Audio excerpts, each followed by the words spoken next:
Récemment, vous avez fait une grosse levée de fonds, vous avez levé 10 millions d'euros, si le chiffre est correct.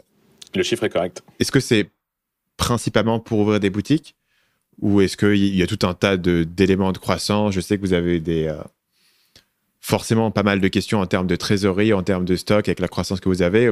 Voilà. Pourquoi lever autant d'argent? Est-ce que c'est principalement pour les boutiques ou est-ce que c'est plus large que ça? C'est plus large que ça. Les boutiques, c'est un des axes de notre croissance qui consomme beaucoup de cash Ouais. du fait de notre volonté d'être implanté en centre-ville sur des emplacements à un bis. Donc, ça coûte assez cher. Et si aujourd'hui, on doit avoir une analyse héroïste sur nos investissements, c'est plus, enfin, ça génère plus de chiffre d'affaires d'investir sur le web que d'investir dans des magasins physiques. Mais ça, c'est une analyse financière sur Excel. C'est pas une analyse de marketeur. Et d'un point de vue marketing, on sait que les boutiques, elles, en plus d'apporter du chiffre, bah, elles génèrent de la notoriété, de l'image de marque, de la réassurance. Mais tout ça, c'est des éléments qui rentrent pas dans Excel et qu'on a du mal à valoriser à nos partenaires bancaires qui eux, ont uniquement un prisme Excel pour juger de la pertinence de nos investissements. Donc, c'est en ça où la levée de fonds, elle nous permet d'avoir un effet de levier et de rassurer nos partenaires bancaires sur la capacité de Snow Leader à pouvoir lever de la dette et continuer à maintenir son plan d'ouverture de magasins. La levée, elle a aussi, comme tu l'as dit tout à l'heure, elle nous apporte du cash pour pouvoir financer notre croissance. Snow Leader a toujours été rentable depuis qu'on existe. Mais rentable, ça veut pas dire être profitable et pouvoir générer assez de cash flow pour financer notre croissance.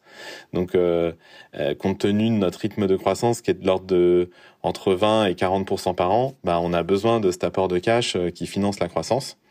Et la levée de fonds, le troisième axe, c'est aussi d'accélérer nos développements sur tout notre système d'information.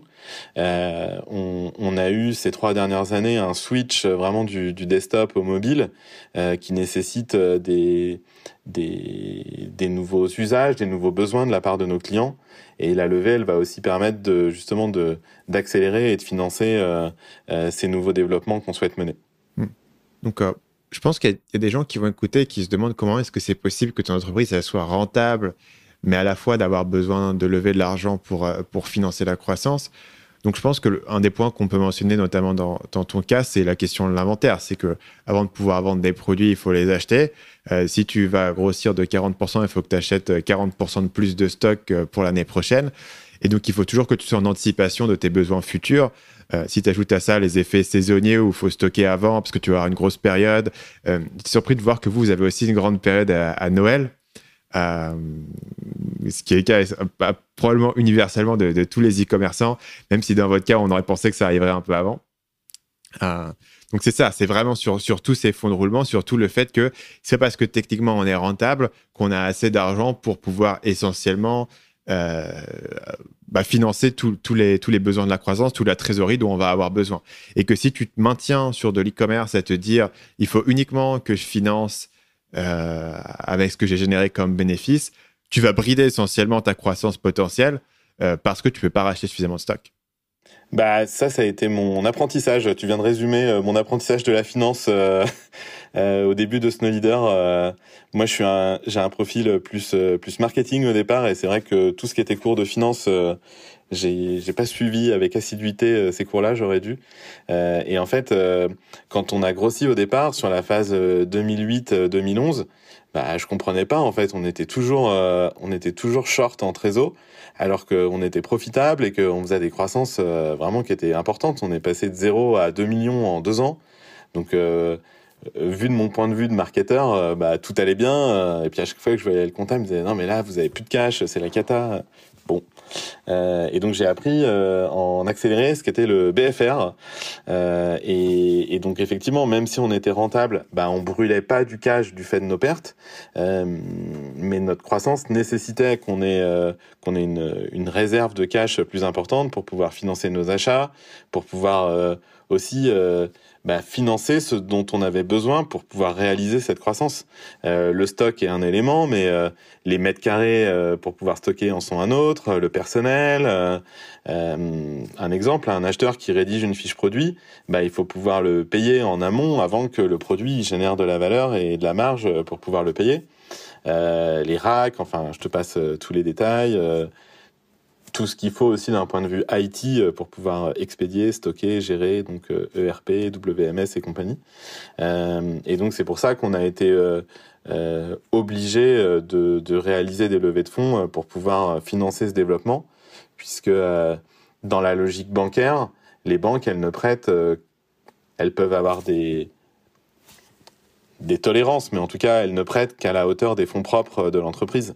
Et nous, au départ, avec mon associé, on l'a monté avec nos 2 livrets jeunes, donc on avait 12 000 euros de capital au départ, ce qui, pour une boîte qui fait 35 millions d'euros aujourd'hui, était quand même un peu ric-rac en termes de fonds propres. Donc c'est pour ça qu'on a eu cette logique de levée de fonds, mais qui est atypique malgré tout dans le e-commerce, puisque nos levées de fonds, elles ont toujours servi à financer le développement, et elles n'ont pas servi à financer notre cash burn, comme on dit, donc financer nos pertes. Et ça, c'est atypique. C'est atypique parce que beaucoup de gens lèvent des fonds pour faire des grosses campagnes de pub Facebook et espérer rentabiliser le truc plus que... C'est exactement. Ça. Mais nous, dans notre modèle, aujourd'hui, on travaille à peu près avec 400 fournisseurs. Il y en a quand même une grande partie qui sont des entreprises familiales, très attachées à l'univers de la montagne, où ce type de comportement est pas très bien accepté.